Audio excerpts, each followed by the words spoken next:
Hello everyone, welcome to the political science class. In the last class, we already discussed about the two categories of fundamental rights.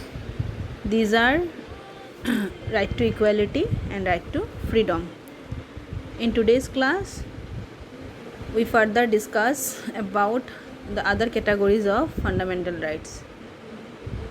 So, our third category is right against exploitation under Article 23 and 24. So exploitation का मतलब होता है शोषण। ठीक है, शोषण करना, किसी को मतलब फोर्स लेबर में इम्पोज करना और उससे बेनिफिट पाना, मतलब इकोनॉमिक शोषण बोलते हैं उसको। मतलब किसी को काम में लगा देना विदाउट पेमेंट, मतलब आप काम कर रहे हो लेकिन आपको उसके हिसाब से आपको मनी नहीं मिल रहा है, आपका बेनिफिट कोई और ले रहा है। आप जो मेहनत कर रहे हो आपसे कोई मतलब दूसरा इकोनॉमिक फ़ायदा ले रहा है लेकिन उससे फ़ायदा आपका नहीं हो रहा है, देन इसको हम शोषण बोल सकते हैं। तो जो फर्स्ट कैटेगरी है तो इसमें आता है under article 23 prohibition of traffic in human being and force labour under article 23। इसका मतलब है कि जो ट्रैफिक होता है, ह्यूमन ट्रैफिकिंग जैसे कि बच्चा हो या फिर कोई भी किसी को किडनैप करके या फिर फोर्सफुली उसको बेगर मतलब जो मतलब भिक्षा मांगते हैं, ठीक है, ऐसे कुछ जॉब में उसको इन्वॉल्व कर देना विदाउट एनी पेमेंट। ठीक है, तो उस टाइप ऑफ जो फोर्सेस लेबर होता है उस मतलब ह्यूमन ट्रैफिकिंग की वजह से इम्पोज किया जाता है, तो वो है वन टाइप ऑफ एक्सप्लॉयटेशन। उसके अगेंस्ट में है आर्टिकल 23, मतलब आप किसी के मर्ज़ी के ख़िलाफ़ उसको फोर्सफुली लेबर नहीं करवा सकते हो। मतलब human trafficking is a crime, you all know it. तो ह्यूमन ट्रैफिकिंग के ज़रिए से या फिर और भी कोई मामले से अगर किसी को आप मतलब फोर्सफुली ऐसे कुछ काम में लगाते हो जिससे आपको बेनिफिट हो रहा है लेकिन जिसको आपने काम पे लगाया है उसको आप शोषण कर रहे हो, उसको एक्सप्लॉइट कर रहे हो, उसको आप पेमेंट नहीं कर रहे हो, देन ये होता है एक्सप्लॉयटेशन। तो एक्सप्लॉयटेशन के ख़िलाफ़ है। प्रोहिबिट्स मतलब रोकना, ह्यूमन ट्रैफिकिंग को रोकना, फोर्स लेबर को रोकना, वो है अंडर आर्टिकल 23। फिर अंडर आर्टिकल 23 में ये भी आता है प्रोहिबिशन ऑफ कंपलसरी सर्विसेज, मतलब कंपलसरी कुछ सर्विस होता है जिसको मतलब लोगों को फोर्सफुली करवाया जाता है, ठीक है, पब्लिक पर्पस के लिए। मतलब जैसे कि कोई भी पकड़ लो, कोई एक फैक्ट्री है, फैक्ट्री में आपको फोर्सफुली क्या किया जा रहा है, सर्विस में रखा जा रहा है, जिसके लिए आप जितना सपोज़ दिन के 8 आवर्स आप काम करते हो उसका पेमेंट आपको मिलता है, लेकिन आफ्टर 8 आवर्स आप 4 आवर्स एक्स्ट्रा काम कर रहे हो जो आपको कंपलसरी काम में आपको लगा दिया गया है, लेकिन उसके लिए आपको कुछ पेमेंट नहीं मिल रहा है एक्चुअली। और लॉ भी, अंडर लॉ ये भी एक सिस्टम है कि किसी को भी हम लोग 8 आवर्स से ज़्यादा काम पे नहीं लगा सकते हैं। तो अगर ऐसा भी कुछ हो रहा है वो भी वन टाइप ऑफ क्या है, एक्सप्लॉयटेशन है। Next is under article 24, that is prohibition of child labour. Prohibition of child labour under article 24। जो पहला वाला हमने पढ़ा था जो ह्यूमन ट्रैफिकिंग होता है उसमें बच्चा भी हो सकता है या फिर कोई भी बड़े मतलब किसी को भी आप ह्यूमन, जैसे कि बेगर तो कोई भी हो सकता है, एडल्ट भी हो सकता है, और इसको भी हम लोग मतलब फोर्सफुली जो ट्रैफिकिंग करके बेगर बिजनेस में हम लगा सकते हैं। इसके अगेंस्ट में 23 है, एंड 24 जो है वो just particularly for the child labour. जो 14 ईयर्स के कम के एज हो के बच्चे हैं उनको अगर फैक्ट्री काम में लगा दिया जाए, जैसे कि माचिस की फैक्ट्री हो गया, पतंग बनाने का फैक्ट्री हो गया, या फिर और भी ऐसे कुछ फैक्ट्रीज़ होते हैं, शीशा बनाने का फैक्ट्री, वहाँ पे बच्चे लोगों को काम पे, चूड़ियों का फैक्ट्री हो जाता है, उसमें जो बेंगल्स होता है, बेंगल्स फैक्ट्री, उसमें अगर हम बच्चे को, कोई भी बच्चे को जो कि 14 ईयर्स से कम है, उसको अगर काम पे लगाते हैं देन ये भी एक ऑफेंस है, ठीक है। उसको भी प्रोहिबिट किया गया है अंडर आर्टिकल 24। 14 ईयर्स से कोई बच्चा अगर होटल में भी काम कर रहा है, रेस्टोरेंट में भी काम कर रहा है, वो भी इलीगल है। किसी के घर में भी काम कर रहा है तो वो भी इलीगल है, ठीक है, उसको प्रोहिबिट किया गया है। तो नेक्स्ट आता है जो फोर्थ कैटेगरी है, वो है freedom of religion under article 25 to 28। जो 25 है उसका मतलब है कि freedom of conscience and free profession, practice and propagation of religion. That means that the right is however subject to public order, morality and health। और जो मतलब ये होता है कि किसी भी रिलीजियन का हो आप, तो आपको फ्रीडम है कि आप उस रिलीजियन को क्या करो, फॉलो करो, उसको मानो, उसके जो भी रिलीजियस जो भी है मानने के लिए, धर्म मानने के लिए आपको जो भी करना है, एक धर्म का जो भी रूल्स रेगुलेशन कुछ भी, तो उसको आप कर सकते हो, ठीक है। नेक्स्ट होता है under 26 freedom to manage religious affairs. अगर आप किसी धर्म को मान रहे हो तो आपके रिलीजियन के अंडर में बहुत सारे क्या हो सकते हैं, अफेयर्स हो सकते हैं। जैसे कि हिंदूज़ के लिए दिवाली हो गया, दुर्गा पूजा हो गया, ठीक है, गणेश चतुर्थी या सम काइंड ऑफ पूजास और जो भी होते हैं सेलिब्रेशन। या अगर हम मुस्लिम्स इस्लाम धर्म में जाए तो उनका ईद होता है, ठीक है, मुहर्रम होता है।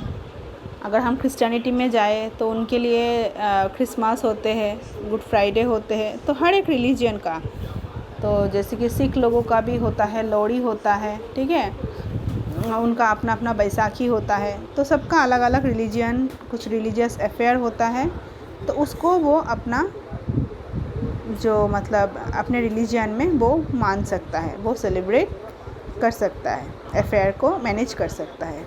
Next is under article 27, that is no payment of tax for religion. मतलब no person shall be compelled to pay any tax for the promotion और maintenance of any particular religion. मतलब रिलीजियस इंस्टीट्यूशन को चलाने के लिए या फिर promotion या फिर मेंटेन करने के लिए किसी को टैक्स नहीं देना पड़ता है। जो हमारे मंदिर में हम लोग जो भी पैसा देते हैं, या फिर मस्जिद हो या फिर गुरुद्वारा हो या फिर चर्च हो, तो वहाँ से कोई टैक्स पेमेंट उनको नहीं करना पड़ता है, ठीक है, क्योंकि आप रिलीजियन को प्रमोट कर रहे हो तो उसके लिए आपको टैक्स नहीं देना है।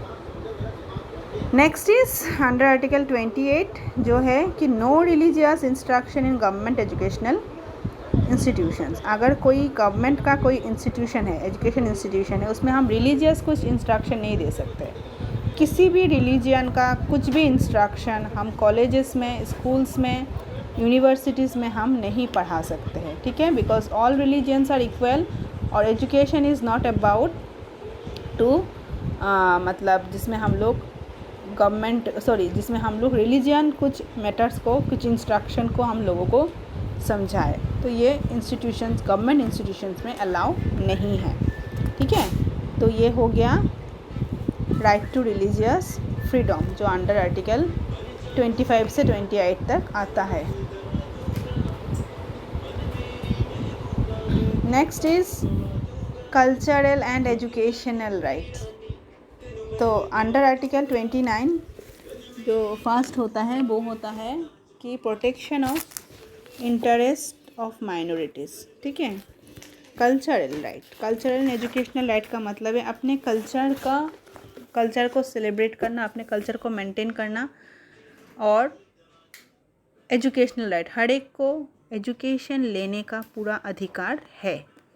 तो जिसमें आर्टिकल 29(1) के अंडर में आता है protection of interest of minorities. Minorities जो होते हैं, माइनॉरिटीज़ मतलब जो मतलब नंबर में जो कम होते हैं, ठीक है, तो उनको राइट है उनका इंटरेस्ट को प्रोटेक्ट किया जाए। बिकॉज ये है कि समाज में हमेशा मेजॉरिटी ऑलवेज ऑप्रेस्ड माइनॉरिटीज़, ताकि ऐसा ना हो कि मेजॉरिटी अपना इंटरेस्ट को फुलफ़िल करने के लिए माइनॉरिटी के इंटरेस्ट को मतलब हमेशा डोमिनेट करे। तो उसको प्रोटेक्ट करने के लिए आर्टिकल 29(1) है।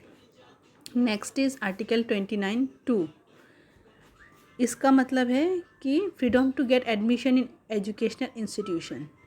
आप किसी भी रिलीजन के हो, किसी भी कल्चर के हो, हर एक को आप मतलब आप किसी भी जेंडर के हो, किसी भी क्लास के हो, आपको राइट है कि आप एजुकेशन इंस्टीट्यूशन में एडमिशन ले सकते हो। Next is article 31। उसमें मतलब 30 के अंडर में जो 1 क्लॉज है उसमें आता है कि right of minorities to establish and administer educational institutions. जो माइनॉरिटीज़ होते हैं वो अपना एजुकेशन इंस्टीट्यूशंस खुद चला सकते हैं, बना सकते हैं, एस्टैब्लिश कर सकते हैं। जैसे कि हम अगर रिलीजियन वाइज बात करें तो अगर क्रिश्चियन इज़ माइनॉरिटी देन वहाँ पे क्या है, missionary schools are there, Baptist schools are there. उसके बाद अगर हम मुस्लिम्स माइनॉरिटी में जाए तो वहाँ पे मकतब्स आर देयर, मदरसास आर देयर, ठीक है।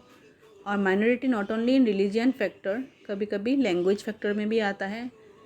जैसे कि आसाम में Assamese is the majority language, तो अगर बंगाली माइनॉरिटी लैंग्वेज है या फिर हिंदी माइनॉरिटी लैंग्वेज है, लेकिन एजुकेशन इंस्टीट्यूशन अब मतलब बंगाली स्कूल्स, हिंदी स्कूल्स, उसको खोलना, उसको एडमिशन मतलब उसको एस्टेब्लिश करना, उसको एडमिनिस्टर करना, वो राइट होता है माइनॉरिटी का। लास्टली जो आता है वो आर्टिकल 30 जो है कि no discrimination while giving grants to educational institutions. अगर गवर्नमेंट मतलब ग्रांट्स दे रहा है एजुकेशनल इंस्टीट्यूशंस को, तो उसमें कोई डिस्क्रिमिनेट नहीं कर सकता कि एजुकेशन इंस्टीट्यूशन कैसा है, किसके अंडर में है। अगर दे रहा है ग्रांट्स तो सभी को इक्वली देना है, ठीक है। ग्रांट्स अगर दे रहा है तो उसमें डिस्क्रिमिनेट करके नहीं, किसी को कम किसी को ज़्यादा, ऐसा नहीं। अकॉर्डिंग टू देयर नीड उनको गवर्नमेंट सबको इक्वली ग्रांट्स देना पड़ता है, ठीक है। तो आफ्टर दैट जो आता है वो है लास्ट कैटेगरी ऑफ मतलब फंडामेंटल राइट, उसका नाम है राइट टू कॉन्स्टिट्यूशनल रेमेडीज़। वो होता है अंडर आर्टिकल 32। ये सबसे इम्पॉर्टेंट फंडामेंटल राइट है, because the right to constitution remedy जो है उसको हम